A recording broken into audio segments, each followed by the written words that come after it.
Assalamualaikum warahmatullahi wabarakatuh. Perkenalkan, nama saya Herlina Sapitri. Saya dari Prodi Ilmu Komputer. Di sini saya akan sedikit presentasi, yaitu menjelaskan tentang jaringan sistematik, yaitu dari pertemuan 1 sampai pertemuan 3. Pertemuan 1 yaitu di sini tentang definisi dan konsep jaringan semantik. Apa sih yang disebut jaringan semantik itu? Jaringan semantik itu merupakan teknik representasi AI atau Artificial Intelligence klasik yang digunakan untuk informasi proporsional, sehingga jaringan semantik sering disebut juga sebagai jaringan proporsional. Selanjutnya yaitu ada perbedaan dan penggunaan dari EDG dan ARC. EDG atau sisi yaitu penggunaannya 1. Digunakan dalam graf tidak berarah. 2. Hubungan antar dua node tidak memiliki arah tertentu. Misalnya, hubungan pertemanan antara dua orang di jaringan sosial adalah timbal balik, sehingga tidak ada arah yang harus ditemukan. Selanjutnya yaitu ARC. ARC itu digunakan dalam graf berarah atau directed graph. Hubungan antara dua node memiliki arah tertentu. Contohnya, seperti di jaringan Twitter, seseorang dapat mengikuti orang lain, tetapi hubungan itu tidak harus timbal balik. Yang selanjutnya yaitu ada konsep jaringan semantik. Dalam konteks jaringan semantik dan graf, node atau simbol adalah elemen atau titik yang mempresentasikan entitas atau objek, merupakan titik-titik yang dihubungkan oleh edge atau sisi yang mewakili relasi antar node. Selanjutnya pertemuan 2 di sini itu materinya tentang definisi graf. Konsep graf. Konsep struktur data yang terdiri dari node atau vertex dan garis penghubung. Selanjutnya ada vertex disimbolkan dengan V dan edge disimbolkan dengan E.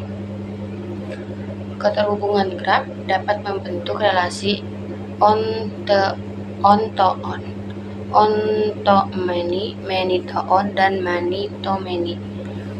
Contohnya yaitu informasi topologi, keterhubungan antar kota-kota, dan lain-lain.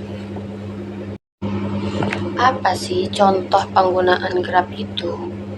Graf banyak digunakan untuk menggambarkan jaringan dan peta jalan kereta api, lintasan pesawat, sistem perpipaan, saluran telepon, dan konteks elektrik.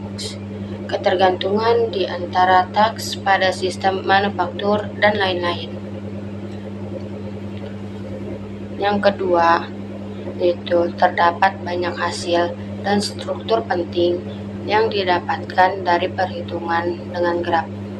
Selanjutnya pertemuan 3, di sini materinya yaitu tentang ontologi dalam jaringan semantik. Apa itu ontologi? Ontologi adalah cara untuk mengorganisasi dan mendeskripsikan pengetahuan dalam suatu bidang. Tujuannya untuk memudahkan pemahaman hubungan antar berbagai konsep.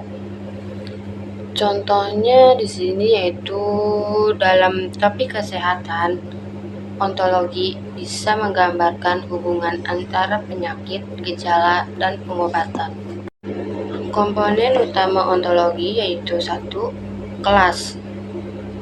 itu kategori utama, misalnya hewan, tumbuhan. Yang kedua itu ada objek, elemen di dalam kelas, misalnya kucing dalam kelas, hewan. Yang ketiga ada relasi, yaitu hubungan antar kelas dan objek, misalnya kucing memakan ikan. Baik, selanjutnya yaitu ada pembahasan. Yang pertama yaitu manfaat ontologi. Ontologi yaitu membantu mengorganisasi informasi secara lebih jelas, menyusun hubungan antar konsep, dan mempermudah pencarian informasi yang relevan. Selanjutnya yaitu ada cara membuat ontologi. Cara yang pertama yaitu tentukan bidang pengetahuannya, misalnya kesehatan. Yang kedua yaitu ada identifikasi konsep penting, misalnya penyakit, gejala. Yang ketiga ada definisikan relasi antar konsep, misalnya penyakit memiliki gejala. Yang terakhir yaitu ada penggunaan ontologi. Contoh penggunaan ontologi dalam kehidupan sehari-hari. 1. Dalam mesin pencari untuk mendapatkan hasil yang lebih akurat. 2. Sistem kesehatan untuk menghubungkan gejala dengan penyakit dan pengobatan.